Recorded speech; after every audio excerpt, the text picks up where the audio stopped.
It's really good to see you again. It's Ariel, and welcome back, or welcome to my channel.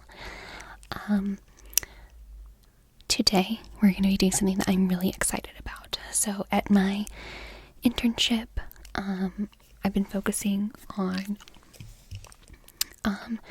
orbital mechanics and celestial mechanics and the field of dynamics.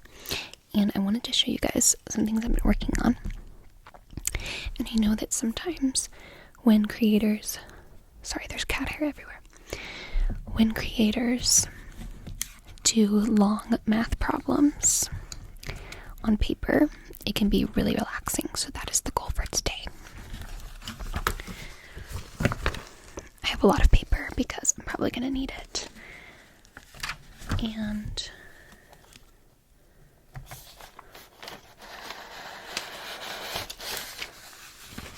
I have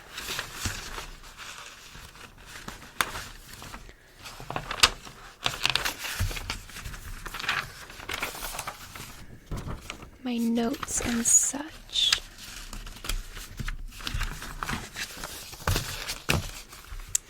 And then this book was lent to me by my mentor.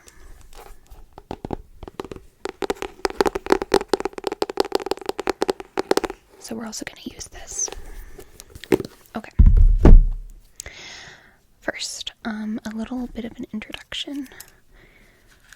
So, in my internship, we've been looking at Kepler's laws and how they derive from Newton's laws. So Kepler figured out orbital mechanics, basically. He figured out how planets orbit the sun. And the reason that I'm doing this in my internship is because my work is on the three-body problem. If you've never heard of the three-body problem, it's essentially an issue that arises when you put a third object in orbit with two objects orbiting each other. The movement becomes chaotic and unpredictable. And it's really cool because you can start seeing fractals in parameter space with what orbits can do in the three-body problem. They can escape, they can collide, or they can become stable, but you cannot predict stability within parameter space, which is basically, like you can imagine, you have a coordinate plane.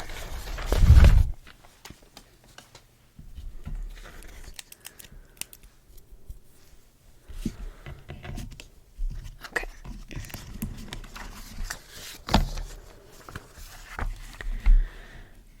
So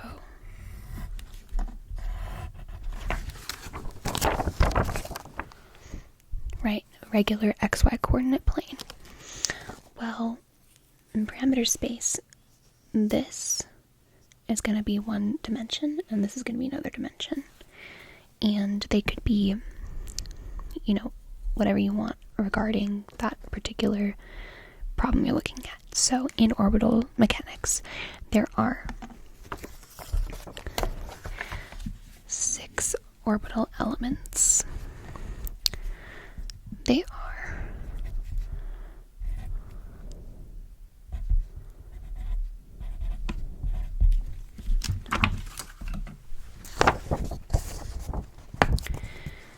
A, E, I, capital Omega, little omega, and theta. A stands for the length of the semi-major axis. E is eccentricity. I is inclination. Capital Omega is right ascension of the ascending node. Lowercase omega is argument of periapsis, and theta is true anomaly.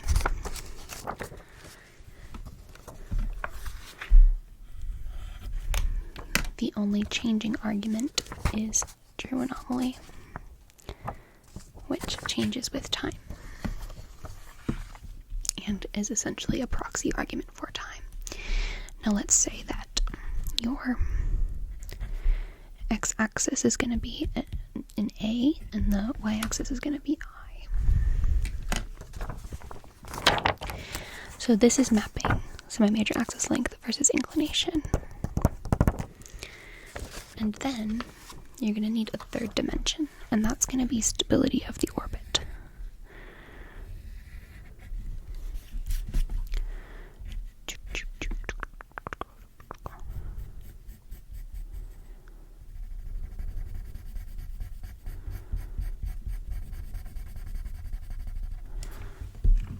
So we have a color bar to represent our third dimension. This portion here is going to be for stable orbits. The middle is for orbits that escape, and the black is for orbits that immediately collide. So they could collide with another object in the three-body system, essentially. What this does is it allows us to map out the trajectories of this third particle if we map a ton of orbits, okay? So what tends to happen is we get fractal patterns, because this is an example of chaos, which is mathematically and scientifically defined as sensitive dependence on initial conditions, which is just it's a fancy way of saying the butterfly effect, which is where you change the smallest thing and it has giant implications down the line. In chaos, things go non-linear. It's non-linearity. And so movement is unpredictable, and you get fractal patterns in phase space. This is phase space, by the way, this parameter space that we're in. So I'm going to show you what that can look like. So we can get a little thumbprint pattern. It's just a possibility here. So the dark lines, which I drew with my pencil, are going to be the black and then maybe fringed with the gray, and then anything that's white is stable. So you can find these pockets of stability here. But if you map enough orbits, you can get a really, really high resolution image of this, and you can see that this is a general pattern, but many orbits directly next to each other don't coincide with each other. You can have an unstable orbit right next to a stable orbit. So that's where we understand that chaos is going on. It's super unpredictable. The really cool thing about these patterns is that they are fractal patterns. So if you zoom in on something like this, you're going to get more of that pattern. Okay. So we've talked about we talked about all of the orbital elements. We've talked about phase space, also known as parameter space, fractals, chaotic dynamics, like the definition of chaos and stuff. One thing that's always important to remember is that chaos indicates unpredictability, but determinism. So what I mean by that is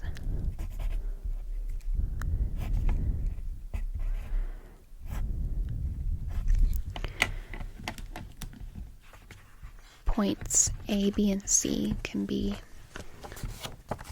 unpredictable where they are, but you can track back, you can trace it back. So once you get to C, you know you were at B, and before that A. There is a specific path that things take, you just can't predict them. And that is chaos. Okay, now all this stuff is quite complicated. Last summer when I was working at this internship, I created a program to spit out these images, phase space images, these fractal images. We were specifically looking at inclinations of 90 degrees because there's a paper that the authors think that there's a polar circumbinary exoplanet out there, and that's really weird. You don't usually see a polar orbit. So a polar orbit is like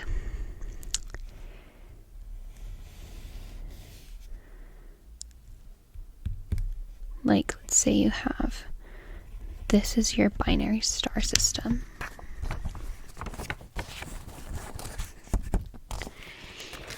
and your orbit, the third body's orbit,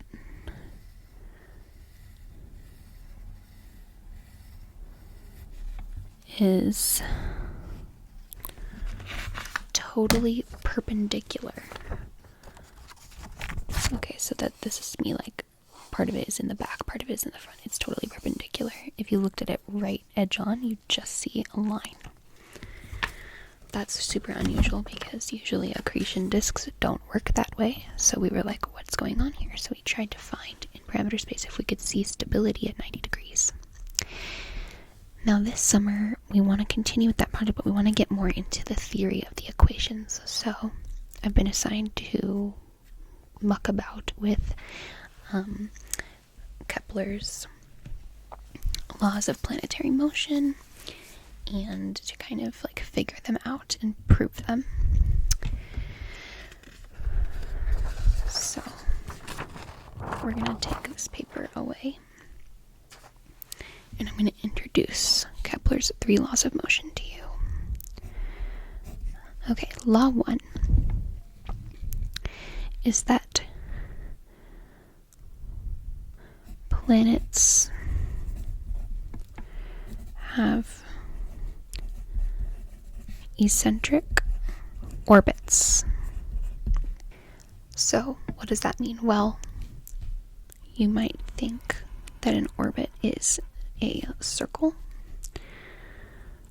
with something in the middle and something going along that circle. Like that. But in reality, what Kepler found is that planetary orbits are ellipses or ovals.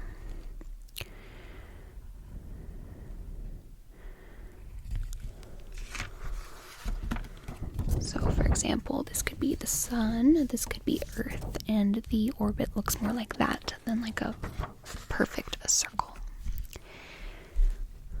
Law number 2. Planets in orbit sweep out equal areas in equal times.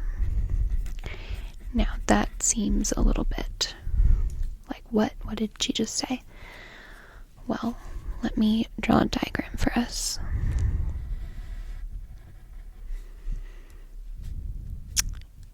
And let's see.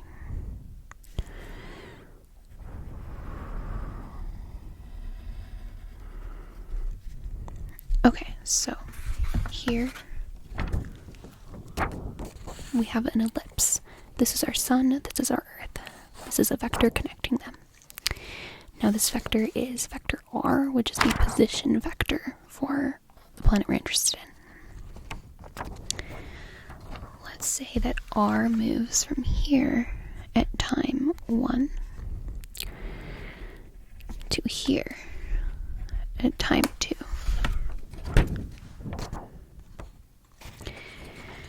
Now let's also say that in another case, our planet moves from here at time 1 to here at time 2. Like so. Well, I'm going to color these in so you can see it. But what happens is that the areas between said vectors are equal. These areas equal each other. So this is a bit fatter, but it's shorter. This is thinner, but longer. And my drawing doesn't really do it justice, but these are the same area. And then the third law, we will not get into it today, but it essentially states that the orbital period of an orbit squared is proportional to the radius of that orbit cubed. We call the orbital period P proportional to r cubed. Okay, so kind of simple, right? Well, let's get into the proofs. We're going to begin with Kepler's second law because it gives us the ammunition we need to tackle Kepler's first law. Okay. So I'm going to label this page Kepler 2. Okay, So we're going to start off by defining a non-rotating reference frame. We have x and we have y. This is your usual coordinate plane. We're going to extend x into the negative. Okay, now we're going to suggest that we have a position somewhere on this chart. Okay, there's our position. Now we're going to make another dotted vector directly orthogonal to that vector.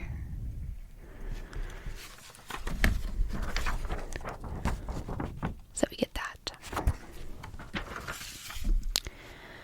We're going to label the one on the positive side E1 vector, and the one on the negative side will be E2 vector. Okay. Now, let's also keep in mind that each vector has a vertical and horizontal component. So we're going to have y1 and y2, and we're going to have x1 and x2. Okay. Now, we want to get an expression to define E1 and E2 as vectors. So we're going to make some triangles, and we're going to make sure that E1 and E2 are not the hypotenuse of said triangles. So I'm going to turn my page around.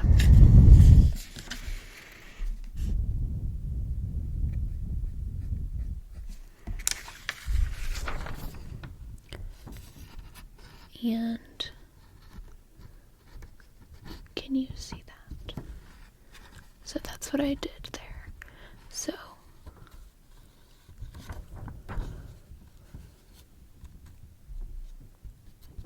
x1 is the hypotenuse. Now you might remember from high school math the acronym SOHCAHTOA, which I use all the time. And from that we know that cosine of an angle theta is equal to the adjacent side divided by the hypotenuse. Our angle theta is defined here as theta of t because it does actually change with time. Okay, so we're going to get that cosine of theta, and let's call it theta 1, is equal to E1 divided by the magnitude of x1. Alright, and then we're going to do the same thing with sine. Sine theta 1 is E1 divided by the magnitude of y1. This is going to be the same thing for E2, but one thing is going to be different, and that's that the whatever the x component is going to be negative. It turns out that the x component is sine. So sine theta 2 equals E2 over magnitude of x2. But we're going to put a negative sign there. And then cosine theta 2, this is going to be the vertical component, so it's not negative. Don't need to worry about that. Magnitude of y2. So I wrote out our equations right here. Now this is just going to be algebra at this point. We're just going to multiply each side of these equations by the denominator on the right side. And we're going to get that E1, vector E1 equals the vector form of magnitude of x1 times cosine theta 1, and then comma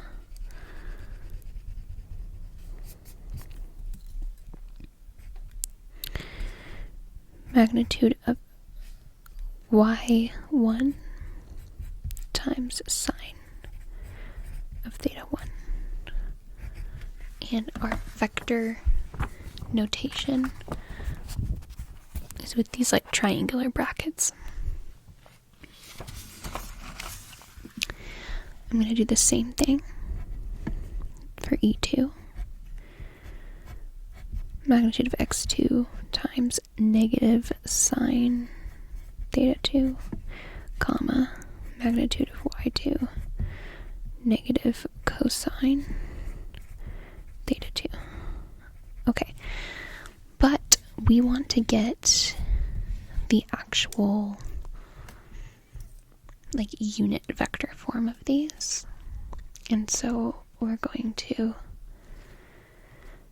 treat all x1, y1, x2, and y2, those magnitudes, we're going to just treat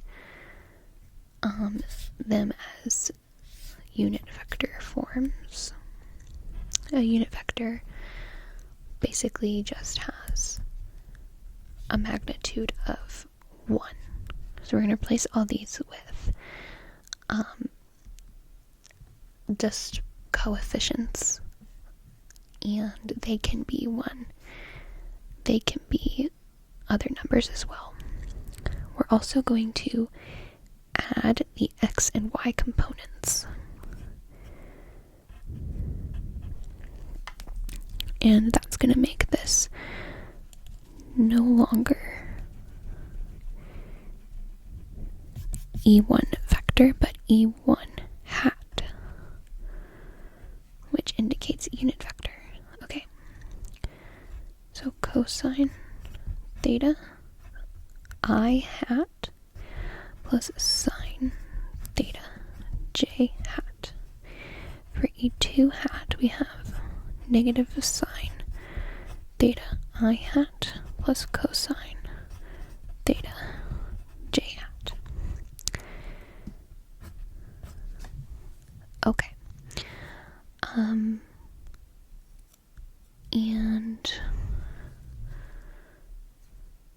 yeah, okay. So now I'm going to draw a new diagram for us. We have the sun and the earth. We have a vector pointing to the position of Earth in orbit around the sun.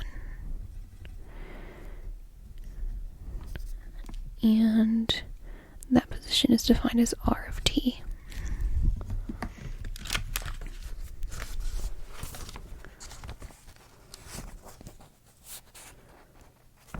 Can you see the dotted lines? So we have r of t, and then we also have an angle theta of t. So these things both change with time. They are functions of time.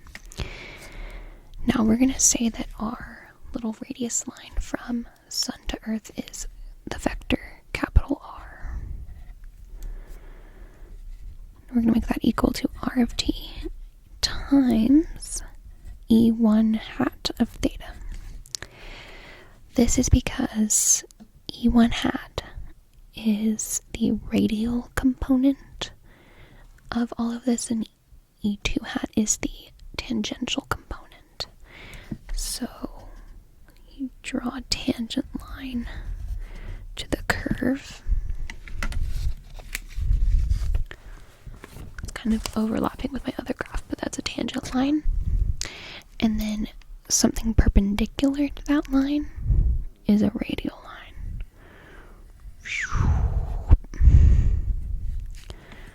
That is a radial vector.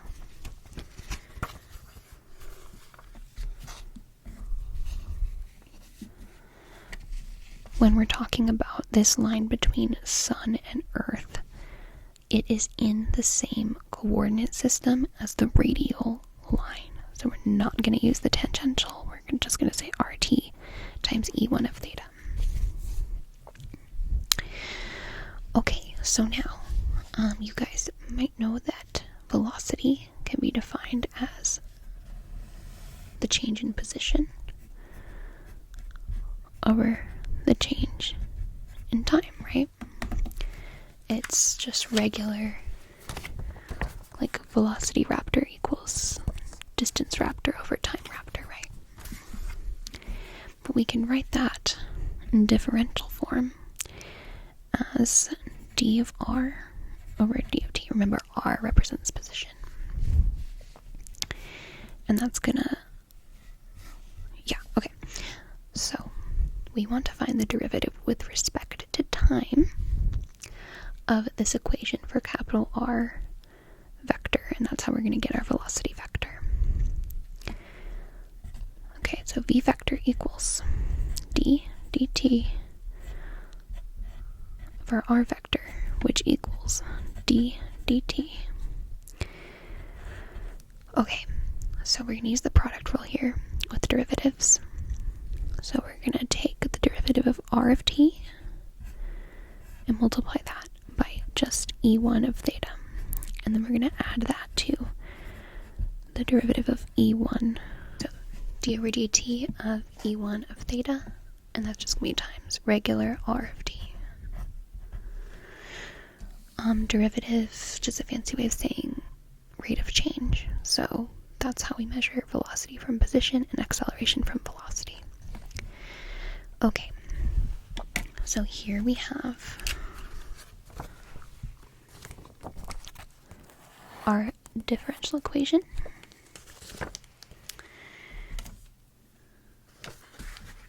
And we're going to continue with that.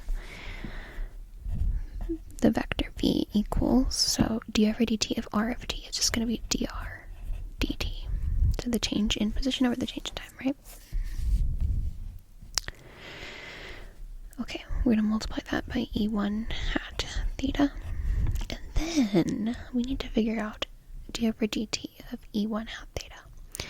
The cool thing about this is that the answer to that is actually going to be e2 hat theta, because they e2 hat theta is going to be the derivative of the radial component, and then the radial component times -1 is going to be the derivative of the tangential component.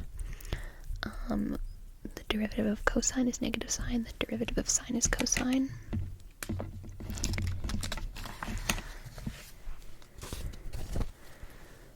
And you can see with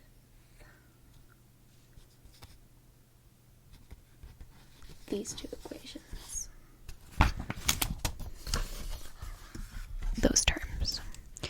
So d over dt, we're going to put down e2 hat theta times d theta over dt. Multiply that by r of t. Okay. Now, we want to get the acceleration, so that's another derivative, taking a double derivative, so d dt of the velocity vector, which is going to be d dt of, now we have more terms to think about now, dr dt times e1 hat theta plus derivative of e1 hat theta times dr dt. All of that plus another quantity, which is going to be dr dt. Oh, I'm sorry. Yeah, ddt, not dr dt, ddt. Erasers.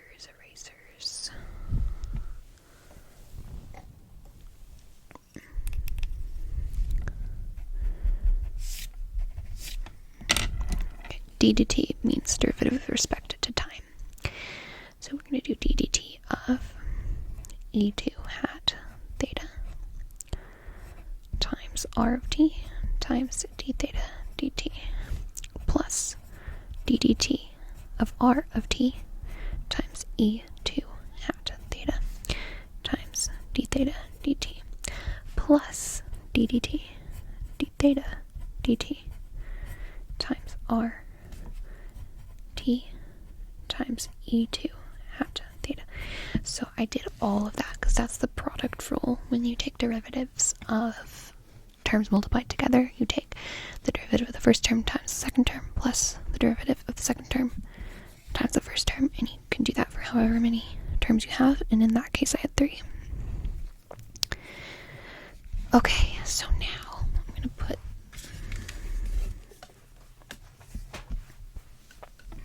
okay, so this is what we have. This is all acceleration. It goes across the whole page. So let's simplify this a little bit. d dt of dr dt is the double derivative of dr dt, d squared r over dt squared, times e1 hat theta, plus, we already established the derivative of e1 hat theta is e2 hat theta, so we're going to say e2 hat theta times d theta dt, and then multiply that by dr dt.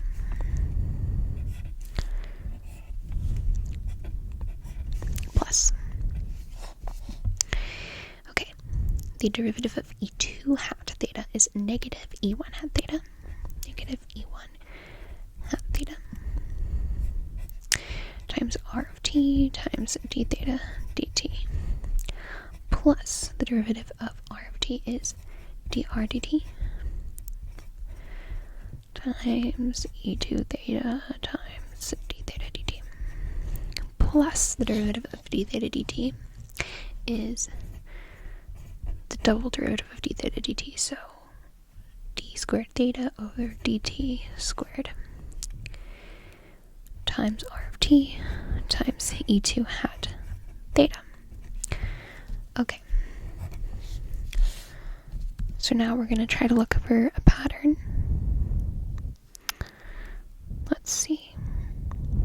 Well, here we have e2 hat times d theta dt times dr dt, and on this side, or on this side of the plus sign, we also have the same thing.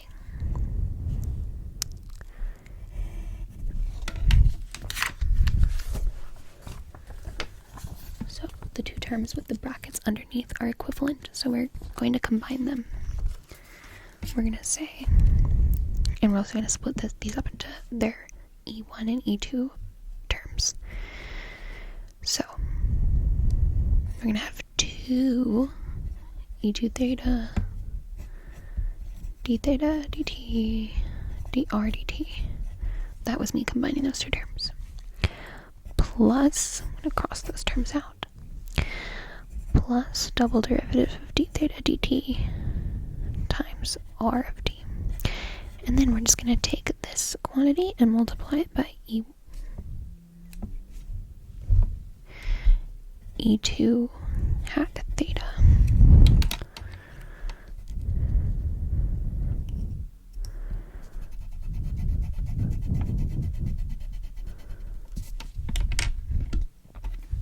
We're going to add that to another quantity, which is going to be the e1 hat theta quantity. Cross that out, minus r of t times d theta dt. And then all of that times e1 of theta. Okay. This has become our equation for acceleration. You can see that this quantity is multiplied by e2 hat theta, and this quantity is multiplied by the radial component e1 hat theta. Okay, now to make things easier, let's collapse our our vector here, and we're going to say that our tangential component of this is equal to 0. So 2 d theta dt dr dt plus d squared theta dt times r of t equals 0. Okay, so what can we do now? Well, we want to get to a place where we could potentially say that this equals a constant. That could make our lives a lot easier. So I'm going to multiply each side by r.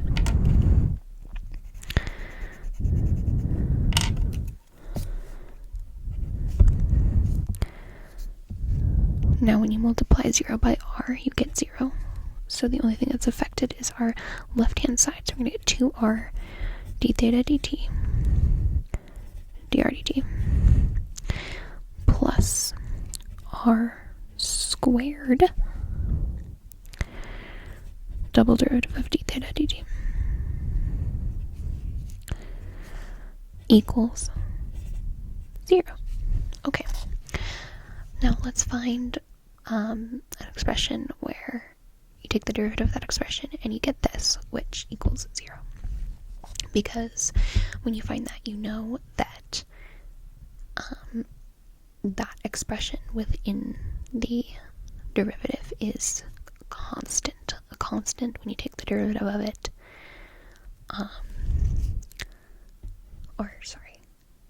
When you take the integral of a constant, which is the antiderivative, you get 0.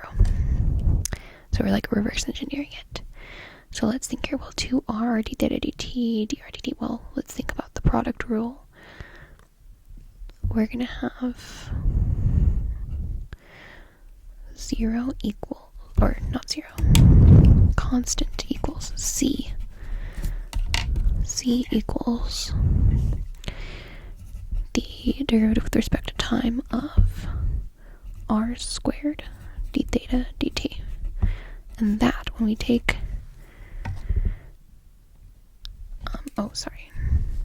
no derivative with respect to time, c just equals that, because when we take the integral of that, we get our expression that is equal to 0. Okay, so we have this expression where the integral of it is something that is equal to 0, indicating that this expression is equal to a constant. So something that we're going to keep in mind is that when we do this algebraically, we get that d theta dt is equal to c over r squared, a constant, some constant over r squared, which is going to make our life so much easier when we do Kepler's first law. Okay, so now let's integrate this expression with respect to time. So integral of r squared d theta dt from t1 to t2, sometime 1 to sometime 2. Okay. Now, this is where we can expand it out. So we're going to say integral from t1 to t2. By the way, I should explain this. An integral is an area under a curve. So right now, we are literally getting that, an area under a curve. And the boundary of what we're looking at is the t1 and the t2. So we say integral from t1 to t2. So we're going to keep r squared, but we're going to multiply that by c over r squared, because c over r squared is d theta dt. That's going to cancel out the r squareds and leave us with the integral from t1 to t2 of c. When we do that, we get c times a quantity, which is going to be T2 minus T1.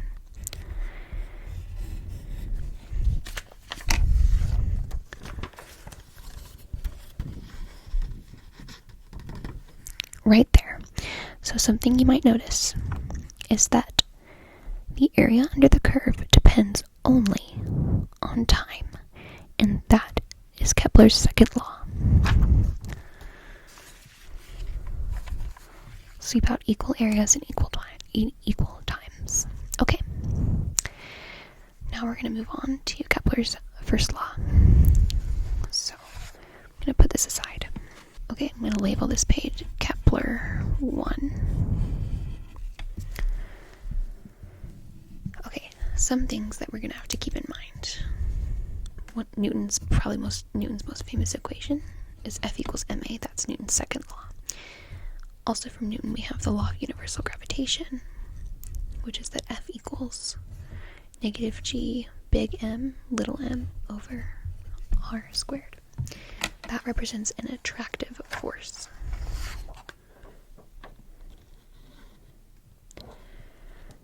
Now we can set these equal to each other since we know F equals ma.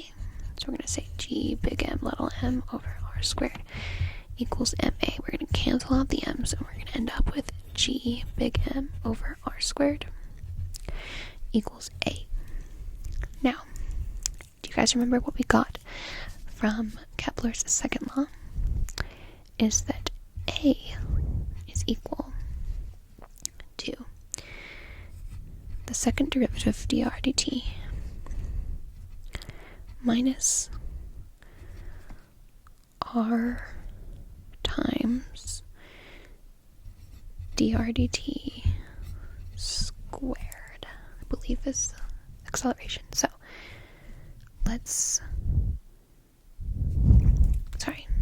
r times d theta dt squared.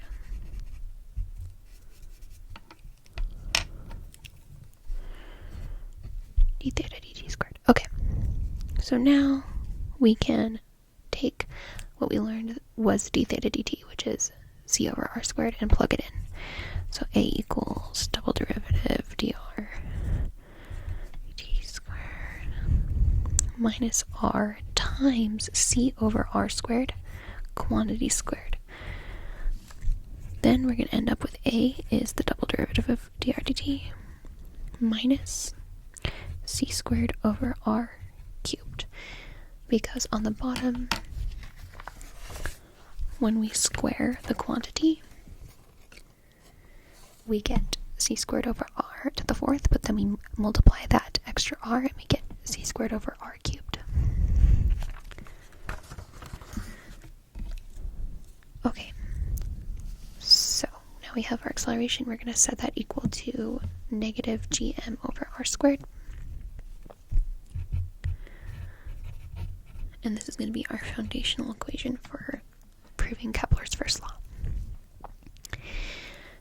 But we can't really tackle this unless we define everything in terms of r and theta, because again, radial component, tangential component, we want to keep things like that. So we're going to try to figure out what d squared r over dt squared, which is the double derivative of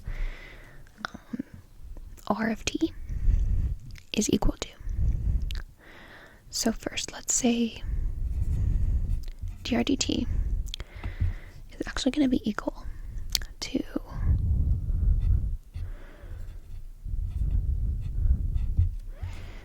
d theta over dt times dr over d theta, because if you notice, the thetas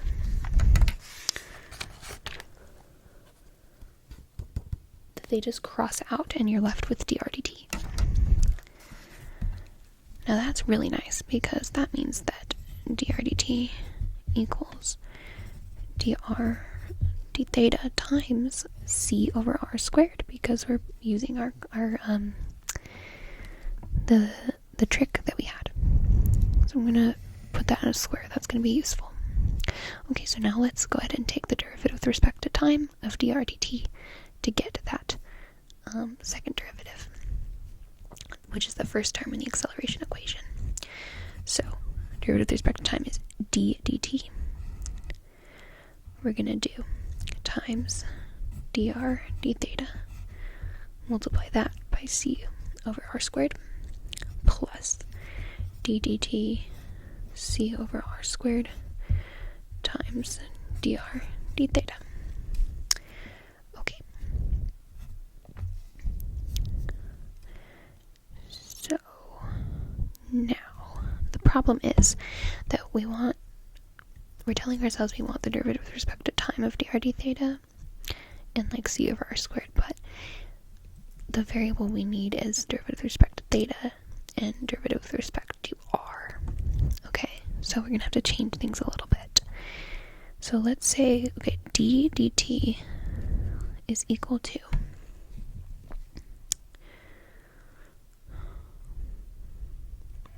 d theta times d theta dt.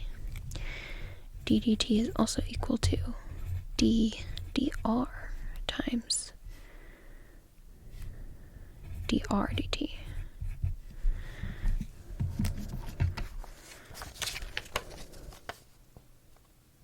This is called change of variable in differential equations and calculus.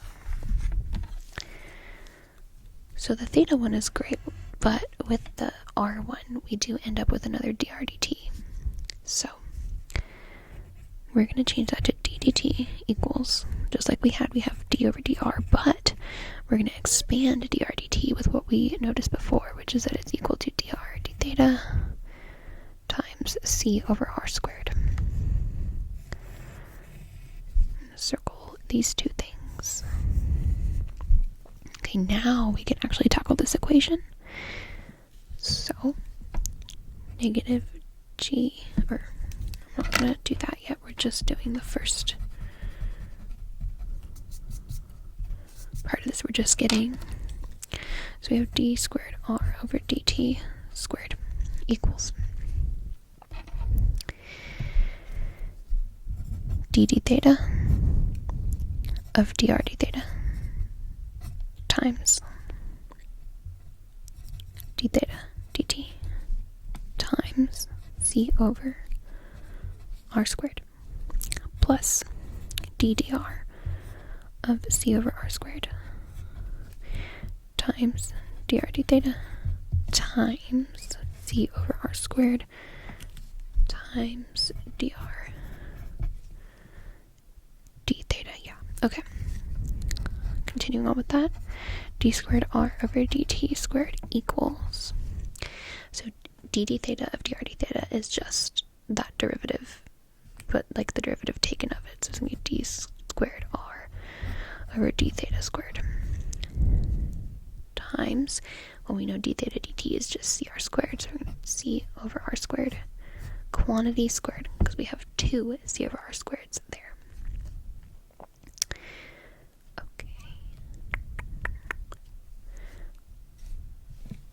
Right?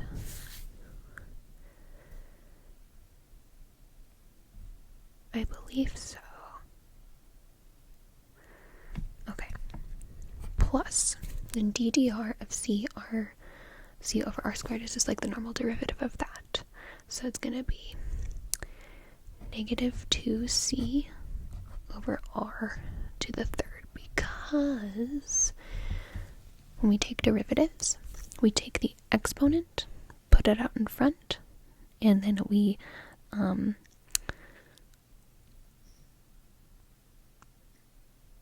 my god, take the exponent, put it out front, and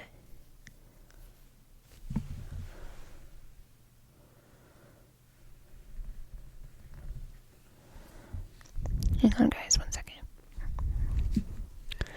Why am I confused by this? Okay, let me show you my process here. I'm gonna carve out a little corner. So c over r squared is the same as saying c times r to the negative 2. We take the negative 2 out front. We get negative 2c r. And then we have to figure out what the exponent is going to be. Why?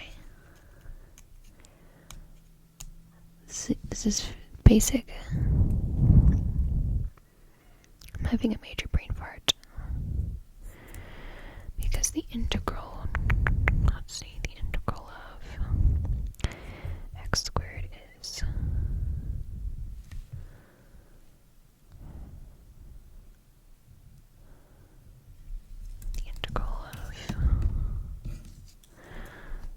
x cubed over 3, right?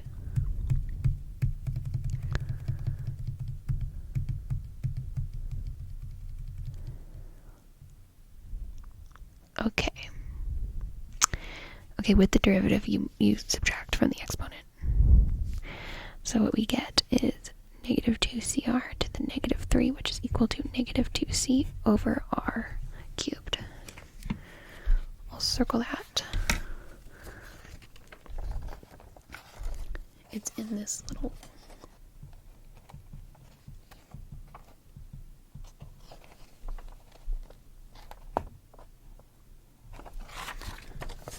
Okay. So we have negative 2c over r cubed.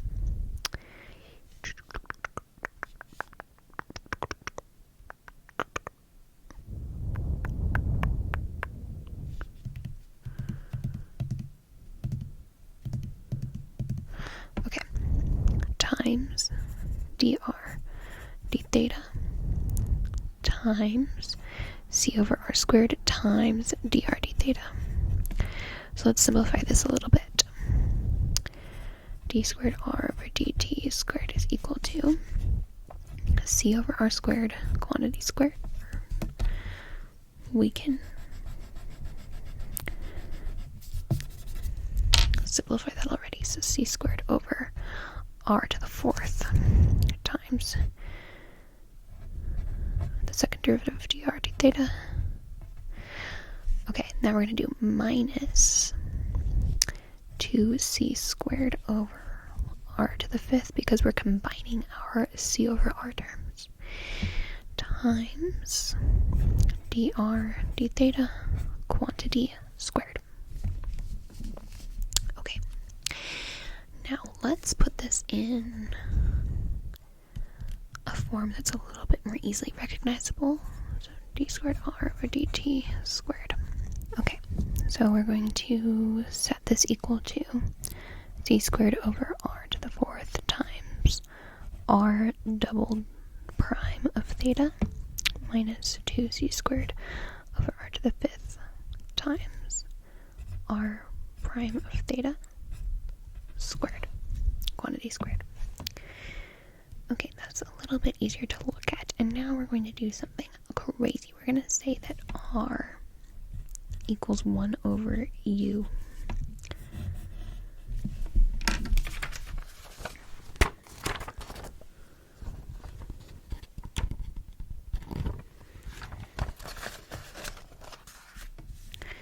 Which I believe is called regularization. So also u is 1 over r. That's what that means. And then we're going to find out what is r prime of theta. Well, it's going to be, we're going to take the derivative of 1 over u. It's going to be negative 1 over u squared, because remember we subtract from the exponent, so negative 1 minus 1 is negative 2. A negative 2 exponent is like 1 over the variable squared times d theta du. And then r double prime of theta is going to equal, we're going to do d theta of negative 1 over u squared times d theta du plus d theta of d theta du times negative 1 over u squared. Again, the product rule. Okay, so the derivative of negative 1 over u2 is going to be negative 2 times negative 1, positive 2 over u to the 3rd d theta du. So 2 over u to the third. And then we already have a d theta du, so that's going to end up being d theta du quantity squared. Plus, okay, so d theta of d theta du is going to be d theta du, but the double derivative, so d squared theta over du squared. Okay, and then that is times -1 over u squared.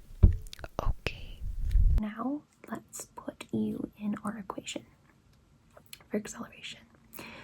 So we're going to say that -gm times u squared, because we originally have -gm over r squared, but because u is equal to 1 over r, we're going to say times u squared. Okay, and then we're going to have that equal to, well, we need to do d squared r over dt squared. So we're going to have c squared u to the fourth times, and now we have the r double prime of theta, which is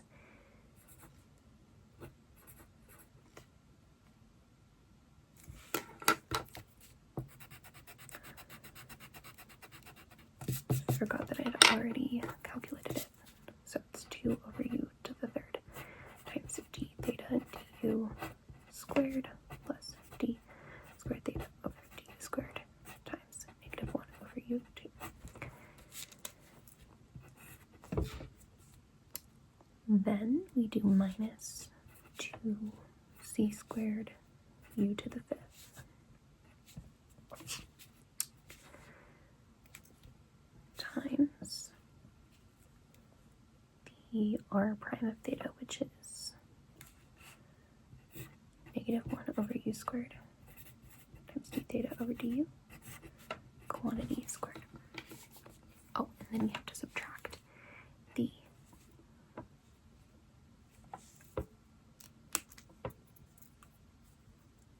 c squared u to the third.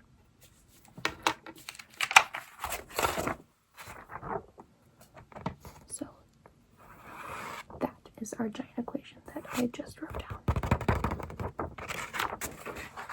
Okay, let's work on canceling some things out. -gm u squared equals, okay, we can distribute the c squared u to the fourth. 2c squared u to the fourth over u to the third times d theta du quantity squared plus minus, sorry, because we have -1 over u squared minus c squared u to the fourth over u squared times second derivative of d theta du. Alright, now we're going to subtract that from 2c squared u to the fifth over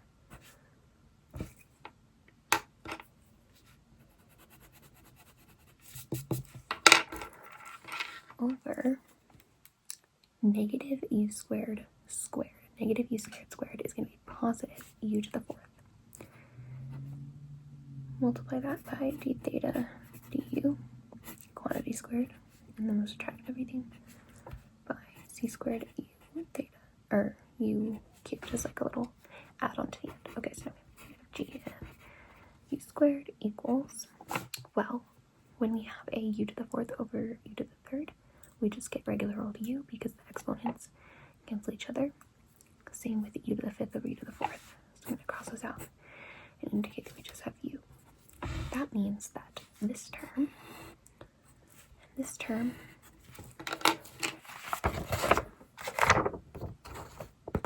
they're the same. But last time when the terms that were the same were added, these are subtracted. So that makes our life really easy, because we can just cancel both of them from the equation. So now we just have c squared u squared, because the u to the fourth divided by u squared is just u squared. Multiply that by second derivative of d theta du. Subtract all that by c squared u to the third. Okay, now we can make everything positive because everything's negative right now. So we can just multiply everything by -1 to get everything positive.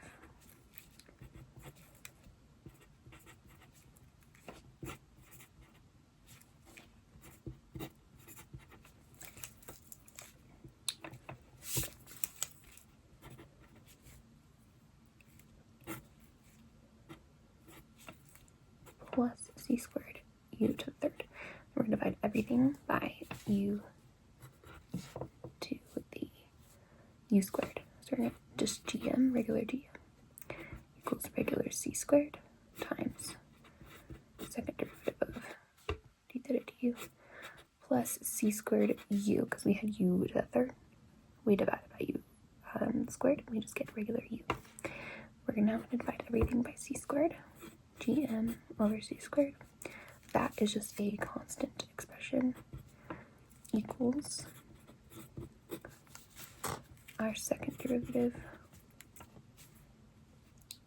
plus u. So what we get is gm over c squared, which we're going to call, let's call it lowercase p, equals u double prime theta plus u.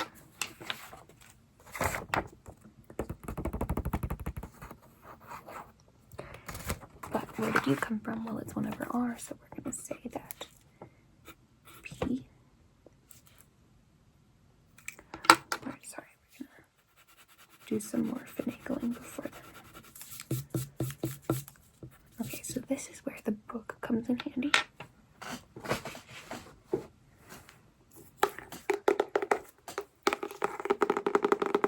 An introduction to celestial mechanics. You can see my phone. By Richard Fitzpatrick.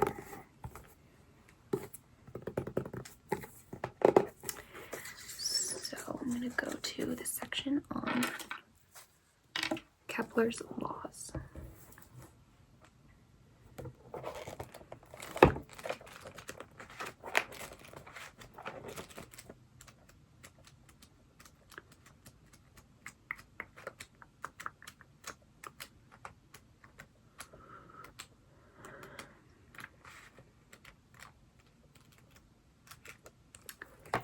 Okay.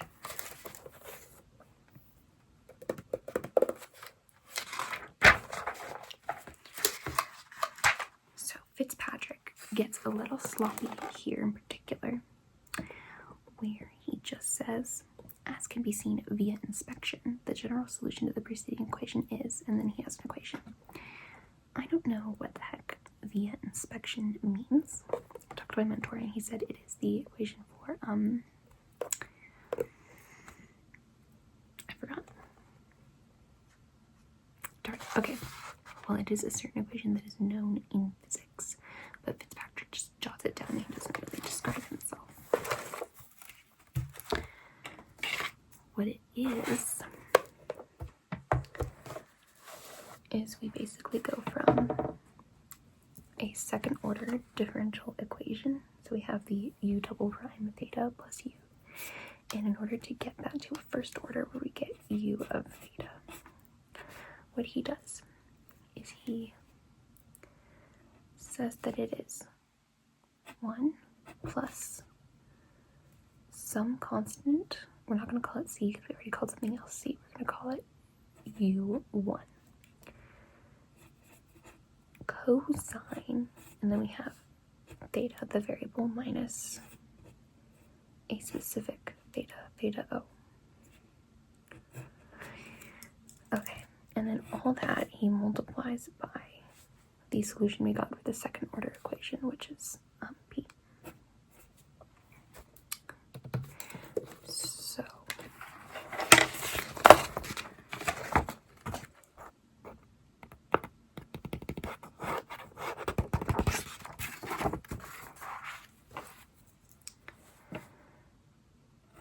what happens from here is that we can basically, we remember that to get u, we set u equal to 1 over r. So now we're going to say r of theta. And that's going to be P over 1 plus U1 cosine, and we're just going to say theta. We're going to take theta O, and we're going to align ourselves with the z-axis and eliminate theta O. Make it 0. Okay, so now we have this, and this is an equation for a conic section.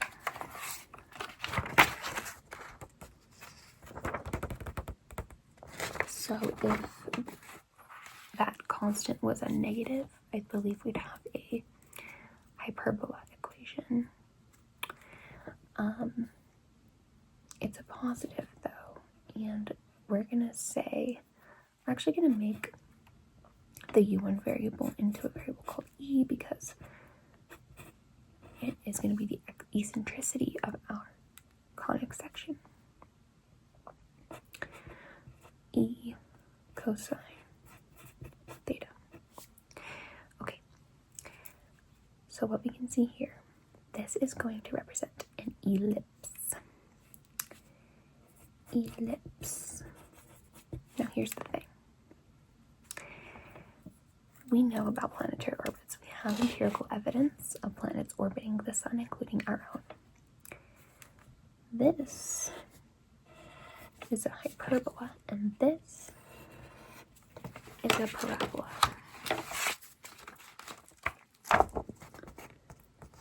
Okay, so parabola, hyperbola. Now, if you notice anything about those, they are both unbounded. So the particle, however big it is, it could be a planet-sized particle, is going to just leave orbit.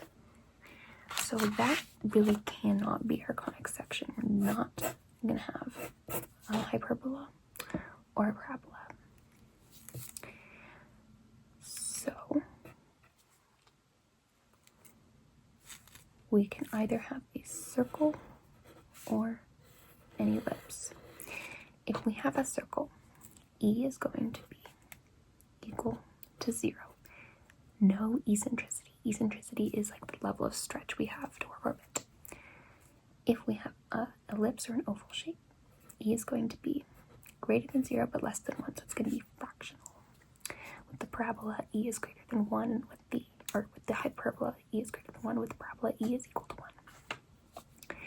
Now, if E was 0, we'd get R of theta equals P over 1 plus 0, which would simplify to R of theta equals P.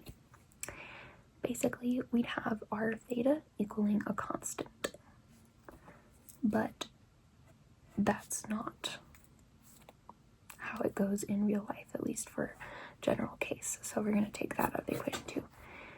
Our only other option is that our orbit is eccentric. The E value is between 0 and 1. And that, my friends, is Kepler's first law.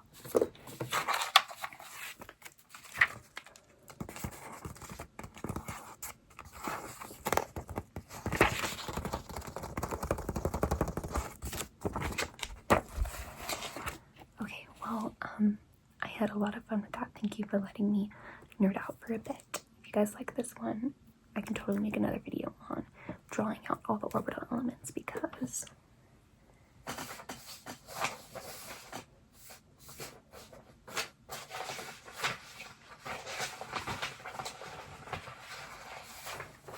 there's some pretty cool stuff there. Like,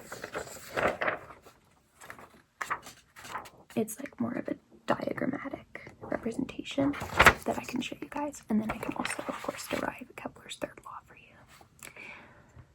Okay, I hope that you all sleep very well. Hopefully you're already asleep, and it's so good to see you again.